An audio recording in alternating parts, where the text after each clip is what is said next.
దోసకాయని ఈ విధంగా చేసుకోండి, చాలా బాగుంటుంది. హలో అండి, welcome back to Krishna's kitchen.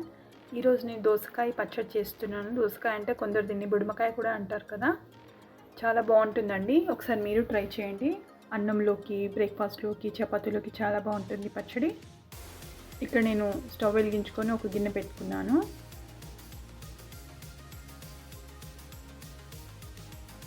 కొంచెం గిన్నె వేడయ్యాక ఒక టేబుల్ స్పూన్ పల్లీలు వేసుకుంటాను. అంటే నేను తీసుకున్న దోసకాయ క్వాంటిటీకి ఒక టేబుల్ స్పూన్ వేసుకున్నాను. మనం ఎక్కువ తీసుకుంటే ఎక్కువగా వేసుకోవచ్చు. నేను ఇక్కడ తీసుకుంది ఒక 200 గ్రామ్ దోసకాయ తీసుకున్నానండి. దానికి సరిపడా ఈ పల్లీలు వేసుకున్నాను. అంటే ఒక టేబుల్ స్పూన్ వేసుకున్నాను. ఇలా కొద్దిసేపు వేయించుకోవాలి.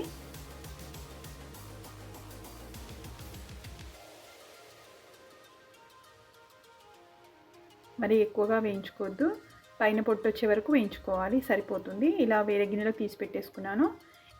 ఇక్కడ నేను దోసకాయ తీసుకున్నాను, అంటే బుడమకాయ తీసుకున్నాను. ఇది 200 గ్రామ్స్ ఉందండి.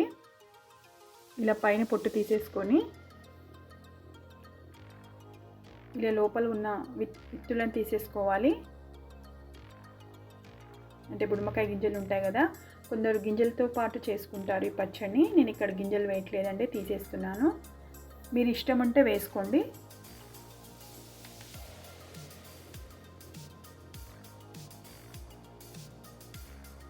ఇలా తీసేసుకొని ఇలా ముక్కలుగా కట్ చేసుకోవాలి. ఒకసారి నేను పొట్టు ఇలా కట్ చేసేటప్పుడు ఒకసారి చేదు చూసుకోవాలి.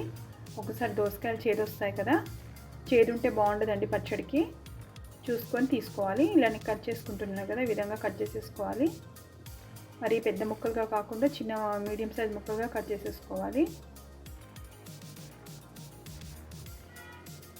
ఈ పచ్చడికి దోసకాయ కొంచెం గట్టిగా ఉంటే బాగుంటుందండి. ఒకసారి మన దోసకాయ తీసుకునేటప్పుడే చూసుకోవాలి, కొంచెం ప్రెస్ చేసి చూసుకోవాలి. గట్టిగా ఉంటే బాగుంటుంది పచ్చడికి. మరి మెత్త తీసుకుంటే పచ్చడి అంతా తీయగా వచ్చేస్తుందండి, అలా ఉండకూడదు. కొంచెం గట్టిగా ఉండేది తీసుకోవాలి చూసి. ఇలా ముక్కలు కోసుకొని రెడీ పెట్టేసుకోవాలి ముందుగానే.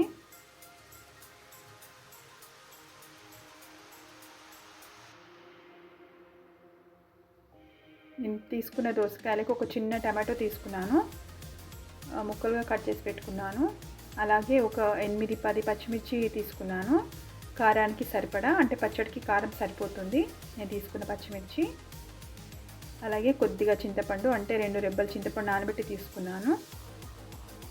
ఇక్కడ స్టవ్ వెలిగించుకుంటున్నాను, గిన్నె పెట్టేసుకున్నాను. గిన్నె వేడయ్యాక ఆయిల్ వేసుకోవాలి.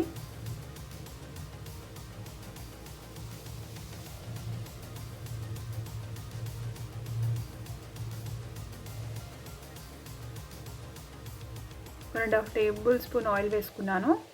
ఎందుకంటే నేను కట్ చేసి పెట్టుకున్న దోసకాయలు, టమాటోలు, పచ్చిమిర్చి ఇవన్నీ వేయించడానికి. ఇలా ఆయిల్లో వేయించుకుంటే బాగుంటుంది పచ్చడి. కట్ చేసి పెట్టుకున్న పచ్చిమిర్చి వేసేసుకుంటున్నాను. ఇలా ఒకసారి మూత పెట్టుకోవాలి, లేకపోతే అవి మనకు పైన పడే ఛాన్స్ ఉంటుందండి.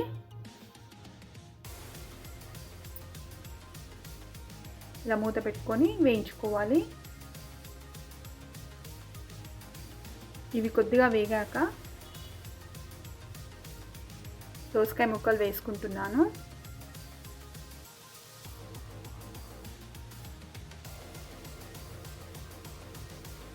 ఈ దోసకాయ ముక్కల్ని ఒక 2 నిమిషాలు వేయించుకుంటే సరిపోతుంది. కొద్దిగా వేయించుకోవాలి.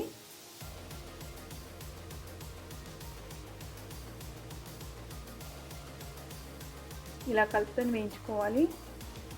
మూత పెట్టేసుకోవాలి.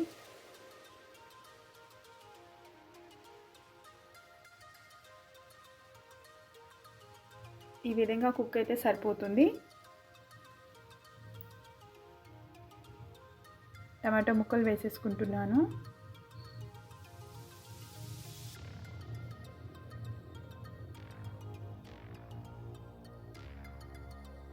అదేవిధంగా కడిగి నానబెట్టుకున్న చింతపండును కూడా వేసేసుకుంటున్నాను. ఇలా వేసేసుకొని ఒకసారి వేయించుకోవాలి. చెప్పాను కదండి, మరీ వేయించనక్కర్లేదు. కొద్దిగా టమాటా ముక్కలు వేగిపోతే సరిపోతుంది, అంటే కుక్ అయితే సరిపోతుంది.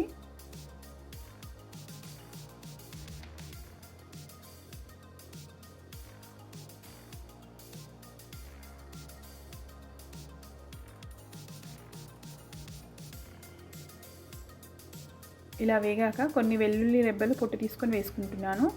ఒక 5, 6 వేసుకున్నాను.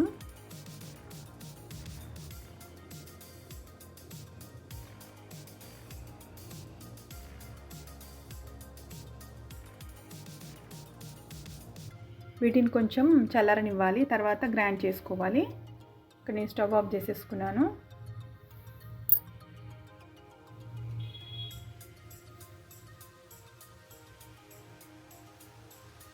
ఈ దోసకాయతో చాలా రకాలు చేసుకోవచ్చండి. మరి పేస్ట్గా కూడా చేసుకోవచ్చు, కొంచెం ఇలా ముక్కలుగా కూడా చేసుకోవచ్చు. చాలా బాగుంటుంది పచ్చడి. ఇక్కడ నేను స్టవ్ ఆఫ్ చేసుకున్నాక కొద్దిగా కొత్తిమీర వేసుకున్నాను. ఫ్లేవర్ బాగుంటుంది పచ్చడికి. ఇక్కడ చూడండి, దోసకాయలన్నీ చల్లబడ్డాయి. నేను వేయించుకొని పెట్టుకున్న పల్లీల పొట్టు తీసేసి వేసేసుకున్నాను గ్రైండర్లో, మిక్సీ జార్లో.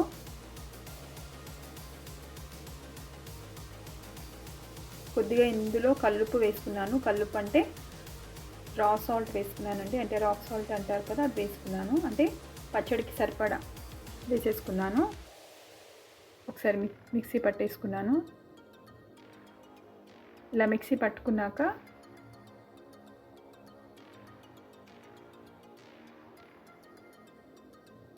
దోసకాయ ముక్కలు, టమాటా ముక్కలు వేసుకుంటున్నాను.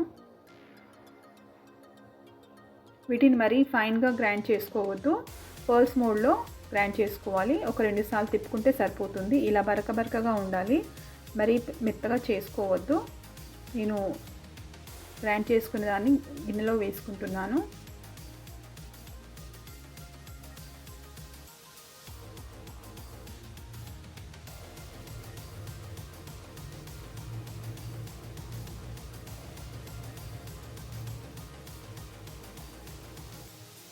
మిగతా దాన్ని కూడా జార్లో వేసేసుకుంటున్నాను.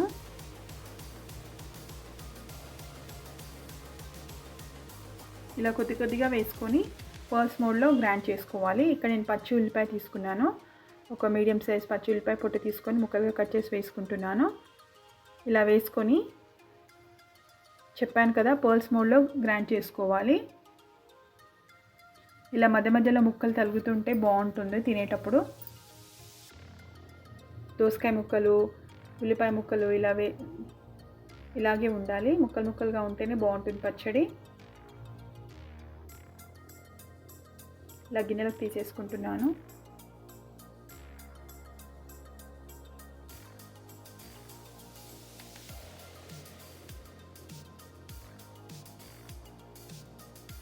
ఇలా ఉండాలండి పచ్చడి గ్రైండ్ చేసుకున్న తర్వాత. నేను స్టవ్ వెలిగించుకుంటున్నాను, గిన్నె పెట్టేసుకున్నాను. పోపు గురించి, పచ్చడి అన్నాక పోపు ఉండాలి కదా. గిన్నె వేడైంది, ఆయిల్ వేసుకుంటున్నాను.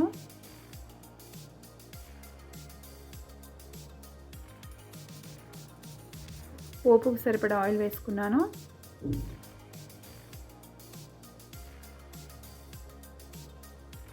ఆయిల్ వేడాక ఫ్లేమ్ సిమ్లో పెట్టేసుకోవాలి. ఇక్కడ 1/4 టీ స్పూన్ ఆవాలు వేసుకున్నాను. ఒక 1/4 టీ స్పూన్ జీలకర్ర కూడా వేసుకుంటున్నాను.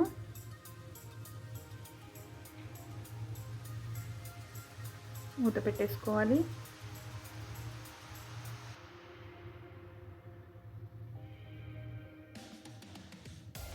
ఒక టీ స్పూన్ మినపప్పు కూడా వేసుకున్నాను.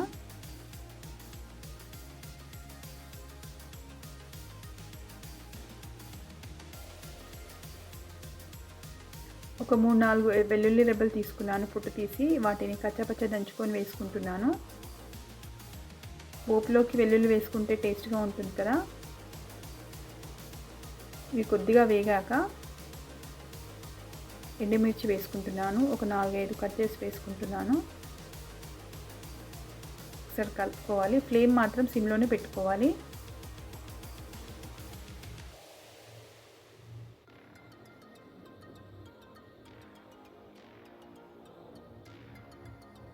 కొద్దిగా కరివేపాకు యాడ్ చేసుకుంటున్నాను.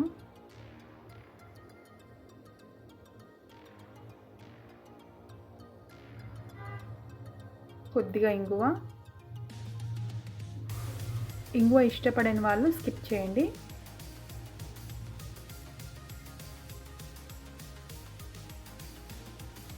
కొద్దిగా పసుపు వేసుకుంటున్నాను.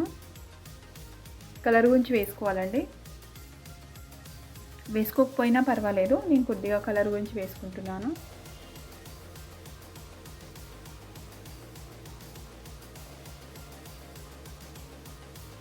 గ్రైండ్ చేసుకున్న దోసకాయలు వేసేసుకుంటున్నాను.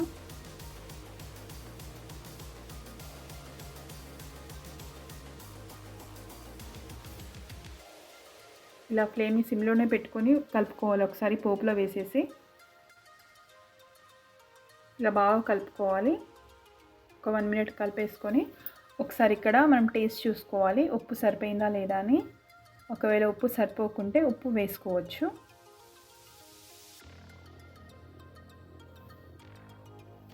ఈ పచ్చడి వేడివేడి అన్నంలోకి బాగుంటుందండి. బ్రేక్ఫాస్ట్లోకి, మార్నింగ్ బ్రేక్ఫాస్ట్లోకి కూడా బాగుంటుంది, చపాతీలో కూడా బాగుంటుంది. ఒకసారి మీరు ట్రై చేయండి. ఈ పచ్చడిని వేడివేడి అన్నంలో వేసుకొని కొద్దిగా నెయ్యి వేసుకుంటే చాలా టేస్ట్గా ఉంటుందండి. అందరూ ఇష్టంగా తింటారు. ఒకసారి మీరు ట్రై చేయండి. మీకు నా వీడియో కనుక నచ్చినట్లయితే లైక్ చేయండి, షేర్ చేయండి, సబ్స్క్రైబ్ చేయండి. Thank you.